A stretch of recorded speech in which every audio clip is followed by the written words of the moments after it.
Oh my gosh. God, look at the straight grain on that. That's a lot of Doug fir. That one's big too. Whoa. Very. Who let these trees get out of control? That thing's like 6 or 7 feet across.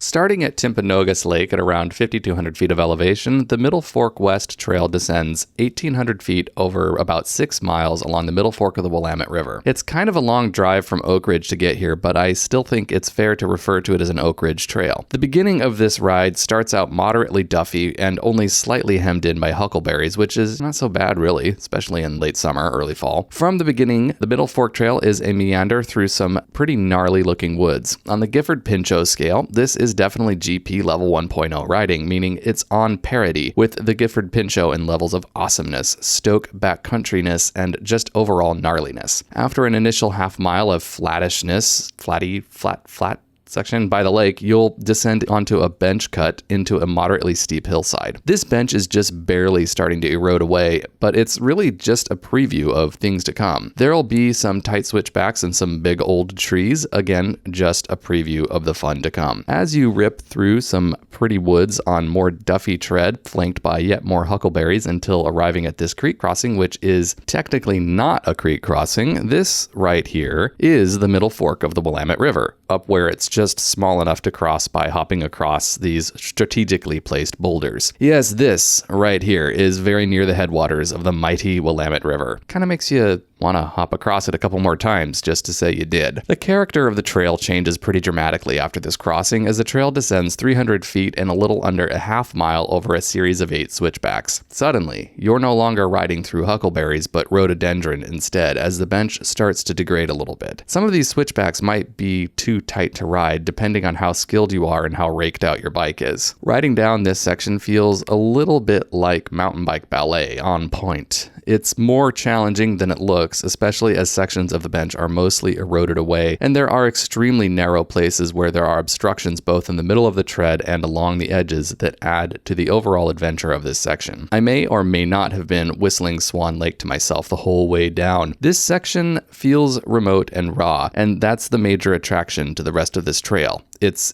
rawness. Also, the techiness is magnificent in here. It's really duffy tech with rhododendrons. Like any remote trail, there are sections where, even in the middle of the summer, watercourses have changed between maintenance intervals and things get muddy and a little bit tricky. But these wet bottom areas are also where the biggest trees are located. Once you're off the ridge that the switchbacks descended, the trail follows the course of the river for the most part. Since the river is small and fast up here, that means the trail is reasonably steep and mostly downhill. Also, it just keeps getting duffier and the trees just keep getting bigger. Even though this is mostly downhill, you'll do a lot of pedaling, quite a bit of it, while descending, in part because of the duffiness of the tread. This is some primitive, raw trail. There is no flow. You make the flow through here. The giant old-growth trees are probably the most important feature on this trail. They're big, and they're gorgeous. Like, the forest is so hard to believe in here that it's kind of easy not to even notice because the scale of the trees in these groves is just so massive and overwhelming. You'll find little groves of old growth throughout this ride, but the most significant by far is this grove near the end, referred to as the Big Swamp Grove. Big Swamp Old Growth Grove.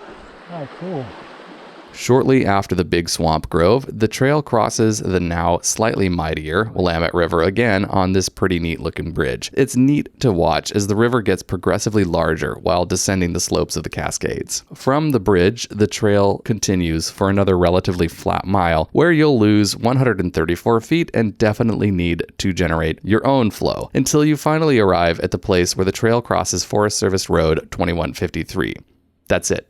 This trail is awesome. There's just so few places a person can find such duffy, primitive, and plain old rawness. By the numbers, it isn't a particularly remarkable trail, but numbers don't reflect ground truth. And the truth on the ground is that this trail is every bit as primal and gnarly as anything I've found in my beloved Gifford-Pinchot. So I give it a thumbs up. Would definitely ride again. Now, get out there and go ride your bike.